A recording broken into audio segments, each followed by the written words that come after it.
आकाशवाणी गोरखपुर से प्रादेशिक समाचार।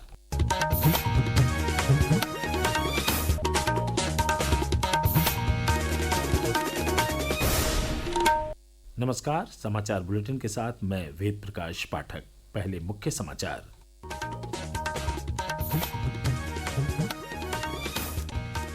प्रयागराज महाकुंभ में स्नान करने वाले श्रद्धालुओं की संख्या 62 करोड़ के पार। प्रधानमंत्री नरेंद्र मोदी ने कहा, हर तरफ चर्चा का केंद्र बना प्रयागराज महाकुंभ। संत गाडगे जी महाराज की जयंती पर महाकुंभ नगर में आयोजित कार्यक्रम में शामिल हुए मुख्यमंत्री योगी आदित्यनाथ। कहा, सामाजिक न्याय के अग्रदूत थे संत गाडगे। मन की बात कार्यक्रम में प्रधानमंत्री नरेंद्र मोदी ने गंभीर स्वास्थ्य समस्या मोटापे पर जताई चिंता। बोले, छोटे छोटे प्रयासों से निपट सकते हैं इस चुनौती से। और यूपी बोर्ड की हाई स्कूल और इंटरमीडिएट की परीक्षाएं आज से 54 लाख से ज्यादा परीक्षार्थी हो रहे हैं शामिल। राज्य स्तरीय कंट्रोल रूम से परीक्षा केंद्रों की होगी निगरानी।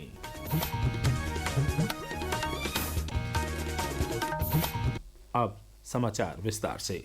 प्रयागराज महाकुंभ में बड़ी संख्या में श्रद्धालुओं के आने का सिलसिला जारी है। कल 1 करोड़ 32 लाख से अधिक श्रद्धालुओं ने पवित्र त्रिवेणी में स्नान किया। 13 जनवरी से लेकर कल देर शाम तक स्नान करने वाले श्रद्धालुओं की संख्या 62 करोड़ 6 लाख से अधिक पहुंच गई। कल भी कई विशिष्ट लोगों ने महाकुंभ स्नान किया। प्रस्तुत है एक रिपोर्ट। उत्तराखंड के राज्यपाल सेवानिवृत्त लेफ्टिनेंट जनरल गुरमीत सिंह ने पवित्र संगम में स्नान किया। इस अवसर पर श्री सिंह ने कहा कि इस अनुभव को शब्दों में बयान नहीं किया जा सकता और केवल महसूस किया जा सकता है। ओडिशा के मुख्यमंत्री मोहन चरण मांझी भी त्रिवेणी संगम पहुंचे। स्नान के बाद मुख्यमंत्री ने कहा कि महाकुंभ आस्था, परंपरा और दिव्यता का संगम है। उन्होंने ओडिशा के लोगों की ओर से इस अवसर पर श्रद्धा व्यक्त की। लोकसभा सांसद और भाजपा नेता संबित पात्रा ने स्नान के बाद इसे एक दिव्य क्षण बताया। इसके साथ ही गायक कैलाश खेर, फिल्म निर्माता बोनी कपूर और शंकराचार्य भारती तीर्थ महास्वामी ने भी पवित्र संगम में आस्था की डुबकी लगाई। आदर्श के साथ अभिषेक कपिल, आकाशवाणी समाचार, प्रयागराज।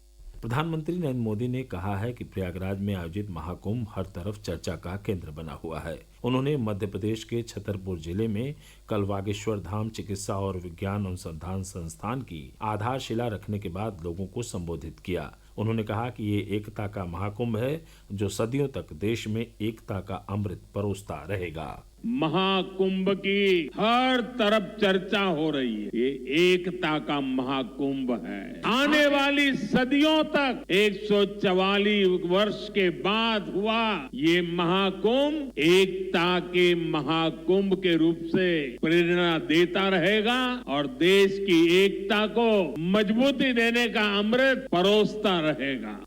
इस बीच 15,000 स्वच्छताग्राही आज प्रयागराज महाकुंभ के सभी 4 जोन में एक साथ साफ सफाई कर Guinness book of world records में इस सफाई अभियान का नाम दर्ज करवाने का प्रयास करेंगे।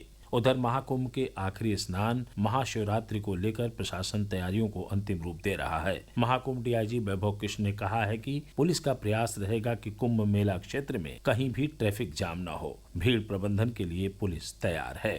मुख्यमंत्री योगी आदित्यनाथ भी कल प्रयागराज पहुंचे और महाकुंभ मेला महोत्सव में शामिल हुए। इस अवसर पर उन्होंने कहा कि महाकुंभ अपनी परंपरा को अभिव्यक्त करने का माध्यम बन गया है। मुख्यमंत्री ने महाकुंभ में कांची कामकोट पीठाधीश्वर शंकराचार्य विजेंद्र सरस्वती से मुलाकात की और उनका आशीर्वाद लिया।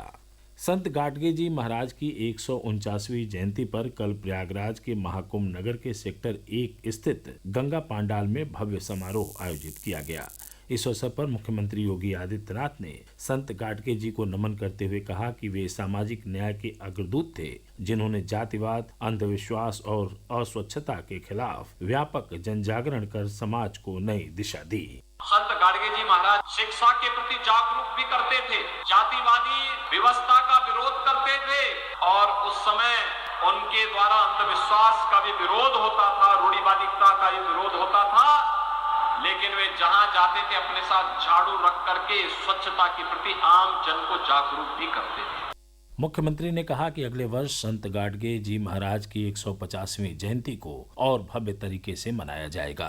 केंद्रीय विदेश मंत्री एस जयशंकर कल वाराणसी के काशी हिंदू विश्वविद्यालय में काशी तमिल संगमम के तीसरे संस्करण के अंतर्गत परंपरा, प्रौद्योगिकी और विश्व विषय पर आयोजित अकादमिक सत्र में शामिल हुए। इस अवसर पर विदेश मंत्री ने तमिलनाडु और काशी के बीच गहरे सांस्कृतिक संबंधों का भी उल्लेख किया। इस सत्र में 45 देशों के राजदूत और डिप्लोमेट्स ने भाग लिया। इसके पश्चात विदेश मंत्री ने विश्व बंधु विषय पर IIT BHU वाराणसी के छात्र छात्राओं से संवाद किया। इस बीच संगमम में आए अतिथियों के दल को कल काशी विश्वनाथ मंदिर में दर्शन पूजन के साथ प्रसाद ग्रहण कराया गया। सूचना और प्रसारण मंत्रालय के केंद्रीय संचार ब्यूरो द्वारा ऋषि अगस्त्य एवं विकसित भारत विषय पर लगाई गई चित्र प्रदर्शनी भी काशी तमिल संगमम में विशेष आकर्षण का केंद्र बनी हुई है। नागालैंड के राज्यपाल श्री ला गणेशन ने भी कल इस प्रदर्शनी का अवलोकन कर सराहना की। प्रादेशिक समाचार आप आकाशवाणी गोरखपुर से सुन रहे हैं। यह समाचार बुलेटिन हमारे YouTube channel AIR news Gorakhpur और X हैंडल AIR News_GKP पर भी उपलब्ध है। महाकुंभ 2025 से जुड़ा हर अपडेट अब आपको मिलेगा कुंभवाणी पर। कुंभवाणी, जी हाँ, महाकुंभ को समर्पित आकाशवाणी का विशेष चैनल। सुनिए हर दिन 3 कुंभ बुलेटिन, सुबह 8:40, दोपहर 2:30 और शाम 8:30 पर प्रयागराज में FM 103.5 मेगाहर्ट्ज पर। इसके अलावा कुंभवाणी उपलब्ध है हमारे न्यूज ऑन AIR ऐप पर और OTT प्लेटफॉर्म वेव्स पर।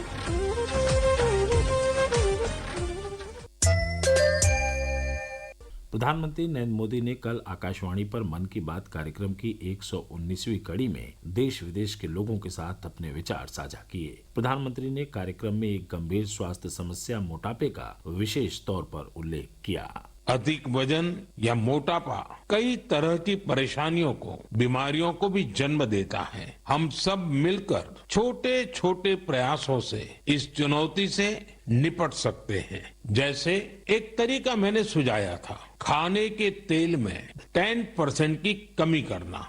प्रधानमंत्री ने घोषणा की कि इस बार महिला दिवस पर विशेष पहल के तहत वो अपने सोशल मीडिया अकाउंट को देश की कुछ प्रेरक महिलाओं को एक दिन के लिए सौंपने जा रहे हैं। मन की बात कार्यक्रम में प्रधानमंत्री ने उत्तराखंड में राष्ट्रीय खेलों के रोमांच की चर्चा करने के दौरान उत्तर प्रदेश के भाला फेंक खिलाड़ी सचिन यादव और हैमर थ्रो खिलाड़ी 16 वर्षीय अनुष्का यादव के उत्कृष्ट प्रदर्शन पर प्रसन्नता जताई। मुख्यमंत्री योगी आदित्यनाथ ने प्रधानमंत्री द्वारा मन की बात कार्यक्रम में उत्तर प्रदेश के खिलाड़ियों की उपलब्धियों का उल्लेख करने पर आभार जताया। उत्तर प्रदेश माध्यमिक शिक्षा परिषद यूपी बोर्ड की हाई स्कूल और इंटरमीडिएट की परीक्षाएं आज से शुरू हो रही हैं। इस बार 8,000 से अधिक परीक्षा केंद्रों पर 54 लाख से ज्यादा परीक्षार्थी हाई स्कूल और इंटरमीडिएट की परीक्षा देंगे। पहले दिन दोनों पालियों में हिंदी का पेपर होगा। प्रदेश सरकार ने यूपी बोर्ड की परीक्षाओं को पारदर्शी, सुरक्षित व नकल विहीन बनाने की पूरी तैयारी की है। परीक्षा को सुचारू रूप से संचालित करने के लिए राज्य स्तरीय कंट्रोल रूम से परीक्षा केंद्रों की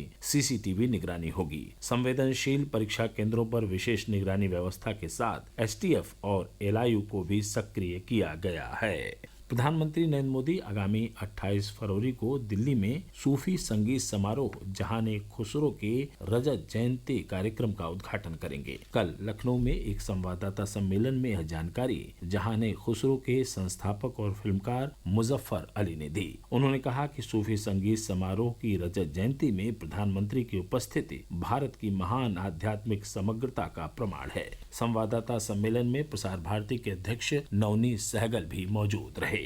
भगवान बुद्ध की महापरिनिर्वाण स्थली कुशीनगर में आयोजित 2 दिवसीय अंतर्राष्ट्रीय थाई महोत्सव का आज समापन हो जाएगा। इस महोत्सव में कई देशों के बौद्ध भिक्षु हिस्सा ले रहे हैं। और अंत में इस बुलेटिन के मुख्य समाचार एक बार फिर। प्रयागराज महाकुंभ में स्नान करने वाले श्रद्धालुओं की संख्या 62 करोड़ के पार। प्रधानमंत्री नरेंद्र मोदी ने कहा, हर तरफ चर्चा का केंद्र बना प्रयागराज महाकुंभ। संत गाडगे जी महाराज की जयंती पर महाकुंभ नगर में आयोजित कार्यक्रम में शामिल हुए मुख्यमंत्री योगी आदित्यनाथ। कहा, सामाजिक न्याय के अग्रदूत थे संत गाडगे। मन की बात कार्यक्रम में प्रधानमंत्री नरेंद्र मोदी ने गंभीर स्वास्थ्य समस्या मोटापे पर जताई चिंता। बोले, छोटे छोटे प्रयासों से निपट सकते हैं इस चुनौती से। और यूपी बोर्ड की हाई स्कूल और इंटरमीडिएट की परीक्षाएं आज से 54 लाख से ज्यादा परीक्षार्थी हो रहे हैं शामिल। राज्य स्तरीय कंट्रोल रूम से परीक्षा केंद्रों की होगी निगरानी। इसी के साथ प्रादेशिक समाचारों का बुलेटिन समाप्त हुआ। नमस्कार।